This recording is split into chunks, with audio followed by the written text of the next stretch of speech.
जिनको उन तक पहुंचाना ज़रूरी समझता हूँ। अल्लामा इकबाल यूनिवर्सिटी के रीअपियर पॉलिसी जो कि नए सिस्टम के तहत ख़त्म कर दी गई थी, जिसमें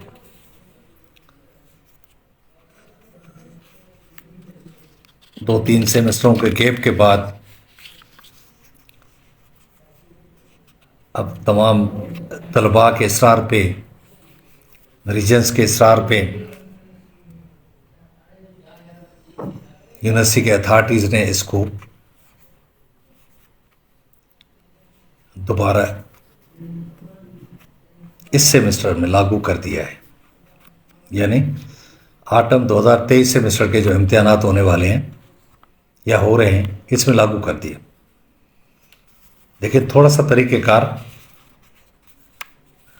तब्दील करके,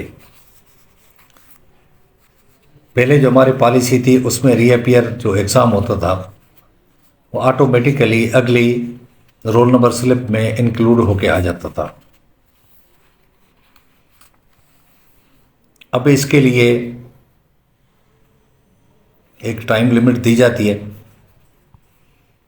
और तमाम तलबा जो जिनकी पासिंग मार्क्स नहीं है वो रीअपियर का चालान फॉर्म डाउनलोड करते हैं और अपने उस कोर्स की फ़ीस जमा कराते हैं, चाहे 1 है, 2 है, 3 है।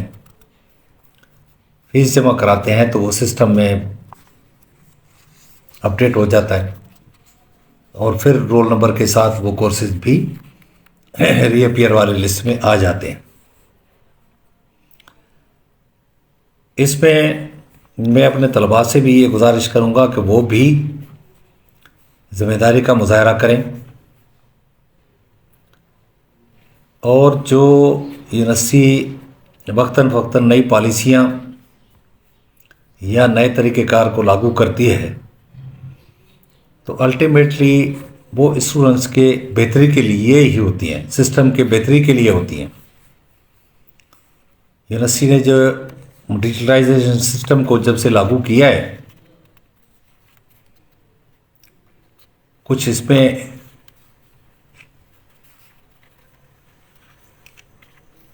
ज़ाहिर है परेशानियां भी आईं, लेकिन वो काफ़ी हद तक यूनिवर्सिटी ने उसको कंट्रोल कर लिया। शुरू के दिनों में जब से वो एक आध सेमेस्टर थोड़ा सा तजर्बाती मराइल से गुजरा, लेकिन अब बहुत सारी आसानियां उसमें हो चुकी हैं।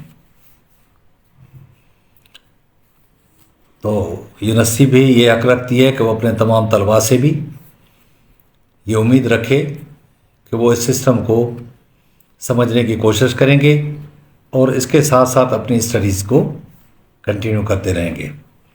तो ये रीअपियर चांस की जो रजिस्ट्रेशन वाली फीस ड्यू डेट थी वो थी 7 तारीख।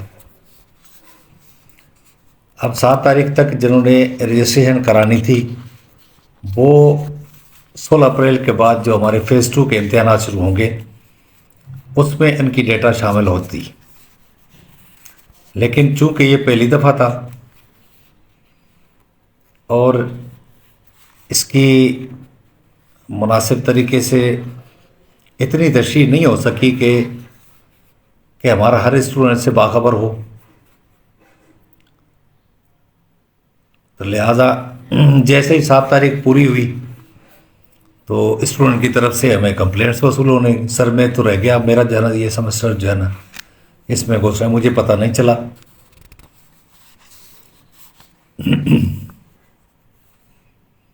लिहाजा उनकी उन परेशानियों को मद्देनज़र रखते हुए डायरेक्टोरेट ऑफ रीजनल सर्विसेज ने, जो हमारे डीजी साहब हैं डॉक्टर मलक तौकीर अहमद ख़ान ने, ज़ाती तौर पर काविशें करके कंट्रोलर इम्तिहानात के तावन से 15 तारीख तक इसमें एक्सटेंशन वाइस चांसलर साहब से मंजूर करवा ली है। अब ऐसे तलबा जिन्होंने पहले चालान जनरेट किया और उनकी फ़ीस जमा नहीं हो सकी, उस चालान को कैंसिल समझें नया चालान जो है ना बनाएं, या वो तलबा जो रह गए थे वो अब अपना चालान जनरेट करें और 15 तारीख तक फीस अपनी जमा करके अपने कोर्सेज को रीअपीयर वाली लिस्ट में इंक्लूड कराएं। नहीं तो जिनका ये थर्ड सेमेस्टर का इस वक्त जो है ना फाइनल का बीएड का इम्तिहान होगा, तो अगर इस सेमेस्टर में वो कोर्सेज शामिल नहीं करवाएंगे तो फिर अल्टीमेटली उनको री एनरोलमेंट के लिए दोबारा नए सिरे से नए सेमेस्टर के लिए तकलीफ़ उठानी पड़ेगी।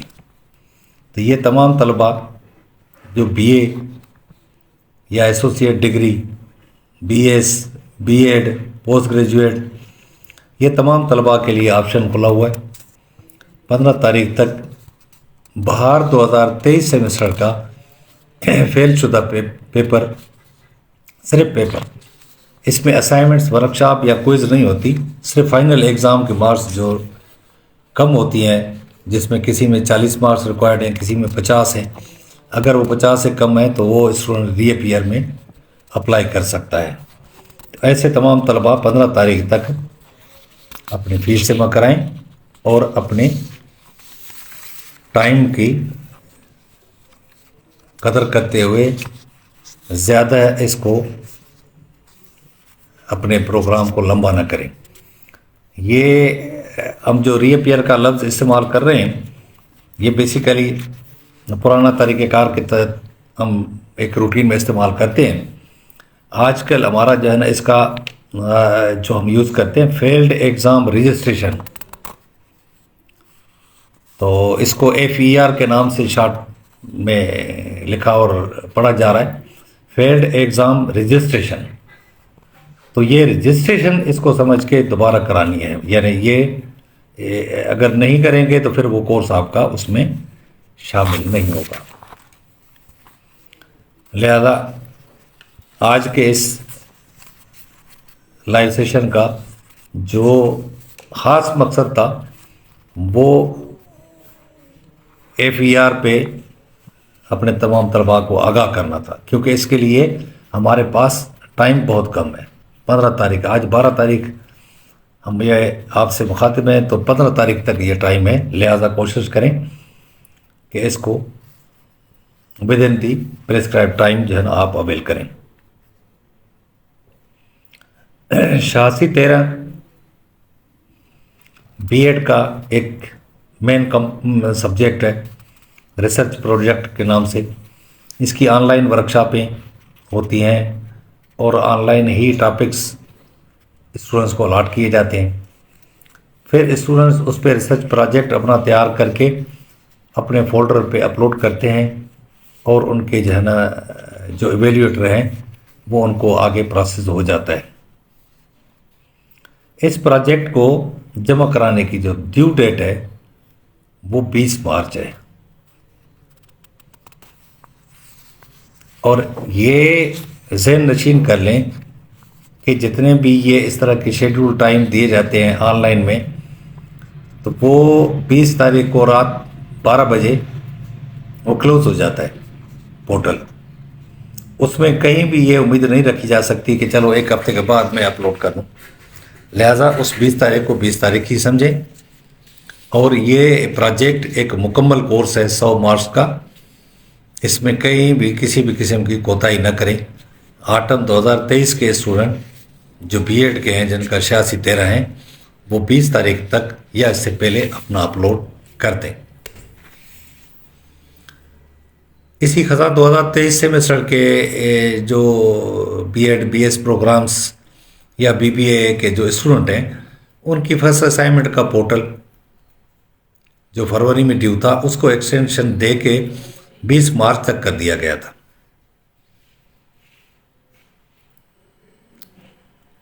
जो मुझे अंदाज़ा है कि जो है ना कि 90% से ज़्यादा जो है ना तलबा ने अपनी assignment in due course of time upload कर दी थी, लेकिन बेवजह मजबूरी अगर कोई स्टूडेंट रह गया था तो उसको भी 20 तारीख मार्च तक ये मौका मिला है।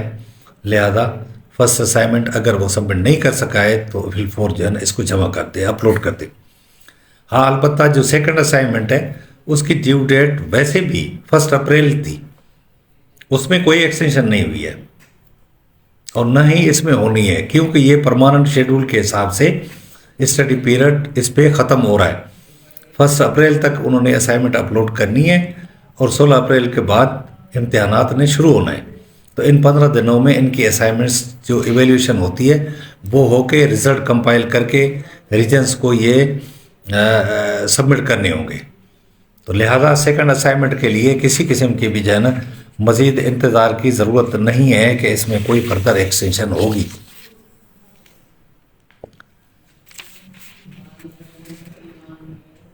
बाहर 2024 सेमेस्टर के साथ साथ दाखिले भी चल रहे हैं। वो दाखिले फेज़ 1 के फरवरी में थे, जनवरी से शुरू हुए थे, वो ख़त्म हो गए थे। लिहाजा उसकी एक्सटेंशन 2 दफ़ा हुई, 7 तारीख तक हुई, फिर 20 तारीख तक। 20 जो कंटिन्यू फ्रेश स्टूडेंट है उनके लिए भी 20 तारीख हो गई और कंटिन्यू स्टूडेंट्स के लिए तो पहले से ही होती। लिहाजा ऐसे तमाम तलबा भी अगर कोई रह गए तो अपनी जो है ना दाखिला 20 तारीख तक सबमिट कर दें। लेकिन इसके साथ साथ मैं उन फेज़ 2 के जो तलबा हैं उन्हें भी याद दिलाता रहूं कि 1 मार्च से उनके दाखिले भी शुरू हो चुके हैं, फेज़ 2 के भी। फेज़ 1 के तो 20 तारीख मार्च तक चलेंगे, फेज़ 2 के 15 अप्रैल लास्ट डेट है। लेकिन वो हस्बे आदत हर हाल में उसको 15 अप्रैल तक या 15 अप्रैल वाले दिन ही जमा कराना ज़रूरी नहीं है। लिहाजा जो फ्रेश स्टूडेंट हैं वो भी और जो कंटिन्यू स्टूडेंट है वो भी कोशिश करें कि एज़ अर्ली एज पॉसिबल अपना दाखिला फॉर्म सबमिट करते जाएं, ताकि यूनिवर्सिटी जो फर्स्ट इनरोलमेंट लिस्ट जिस वक्त वो रीजन्स को भेजती है उसमें पार्टिकुलर्स आ जाएं और फिल 4 जो है ना अगर आप ऑनलाइन पे सबमिट कर रहे हैं तो आपको 2-3 दिनों में जो है ना उसका जो है ना मैसेज भी आ जाए। तो इसमें कोई मज़ीद कोताही करने की या उसमें सुस्ती करने की कोताही भी नहीं, सुस्ती करने की कोई ख़ास ज़रूरत नहीं है। आपके इल्म में है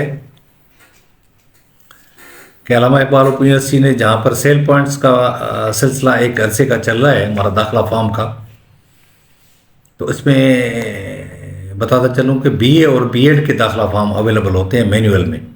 बाकी बीएस प्रोग्रामों के या पीजी प्रोग्रामों के दाखिला फॉर्म सिर्फ और सिर्फ ऑनलाइन पे सबमिट होते हैं। तो सेल पॉइंट्स पे भी हमारे दाखिला फॉर्म अवेलेबल हैं। हैदराबाद रीजन के तकरीबन कोई लगभग 44 जो है सेल पॉइंट्स हैं और मैंने कोशिश की है कि हर छोटे बड़े शहर में जो हमारे सीनियर असातिज़ा हैं जिनको वहाँ पर अल्लामा इकबाल ओपन यूनिवर्सिटी के हवाले से अच्छी खासी जान पहचान मिलती है, उन सब तक दाखिला फॉर्म हमारे अवेलेबल हों। लेकिन मीन टाइम यूनिवर्सिटी ने स्विफ्ट सेंटर, जिसको दूसरी ज़बान में कहा जाए कि फ्रेंचाइज भी जो है ना इस तरह की जो है ना बना दी हैं कि अब स्विफ्ट सेंटर पे हमारे तलबा के लिए हर किस्म की जो है ना मतलब है जो भी उसको सर्विसेज की ज़रूरत है वो उधर मुहैया होती है। अगर छोटे बड़े मसाइल के लिए पहले स्टूडेंट रीजनल ऑफिस में आते थे तो अब उनको रीजनल ऑफिस में जाने की ज़रूरत नहीं है। एक तो डिजिटलाइजेशन सिस्टम की वजह से हमारे तलबा सब कुछ अपने घर से भी कर सकते हैं, अपने पोर्टल से जिस वक्त भी जो है ना वो करते हैं। लेकिन इसके साथ साथ जो हमारा देही पस मंज़र है इलाके हैं उसमें हर बच्चा या बच्ची जो है ना इतना जो है ना मोबाइल या कंप्यूटर से लिटरेट नहीं है। ऐसे बच्चों के लिए यूनिवर्सिटी ने स्विफ्ट सेंटर का क़याम ज़रूरी समझा। अब तहसील हेडक्वार्टर पे, डिस्ट्रिक्ट हेडक्वार्टर पे बाकायदा तौर पे फुल डे हमारे नुमाइंदे उस स्विफ्ट सेंटर में अवेलेबल हैं। आप जाएं, अगर आपने दाखिला फॉर्म कंटिन्यू वाला जनरेट कराना है चालान, तो आप उन्हें बता दें, अपनी आईडी दिखाएं, वो आपको चालान निकाल के देंगे। अगर आप फ्रेश स्टूडेंट हैं तो आप अपने डॉक्यूमेंट्स अपने साथ ले जाएं, वो आपके सामने आपके कागजात स्कैन करेंगे, आपका फोलियो बनाएंगे और आपके सामने उसको पोर्टल पे अपलोड करेंगे। वहीं चालान भी जनरेट हो जाएगा और उन्हीं को हमने अथोराइज भी किया हुआ है कि उनके पास टेलीकॉस की सहूलत होती है, मोबी कैश, इजी पैसा, यू पैसा। आप उन्हें पैसे देंगे, वो उसी वक्त आपके सामने जो है ना वहाँ जमा करके आपको उसकी रसीद की प्रिंट निकाल के दे देंगे। तो उनकी सर्विसेज के लिए यूनिवर्सिटी ने 200 रुपये मुकर्रर किए हुए कि वो तलबा जो है ना जो उनसे इस किस्म की जो है ना सर्विसेज ले रहे हैं, वो उनको 200 रुपये वहाँ पर कैश में अदा करेंगे। इसके साथ साथ आखिर में ये भी आपको बताता चलूँ या नोट करवाऊँ कि फिर भी किसी जगह से कहीं कोई मसला आपको समझ आ रहा है, कोई रहनुमाई लेनी है, कुछ पूछना है, तो हम रीजनल कैंपस के जो लैंडलाइन नंबर है हमारे दफ्तर के, वो आप अपने पास नोट कर लें, सेव कर लें। जिस वक्त भी कहीं ज़रूरत हो तो आप हमसे बिला झिझक जो है ना रब्ता कर सकते हैं और इंशाल्लाह आपकी पूरी बात सुन के आपको रिस्पांस किया जाएगा। 022-933-0052 022-933-0053। अपना ख्याल रखें। इंशाल्लाह ताला फिर जल्द आपसे दोबारा मुखातिब होंगे। तब तक के लिए खुदा हाफिज़। अल्लाह ताला हम सबका हामी नासर हो। आमीन।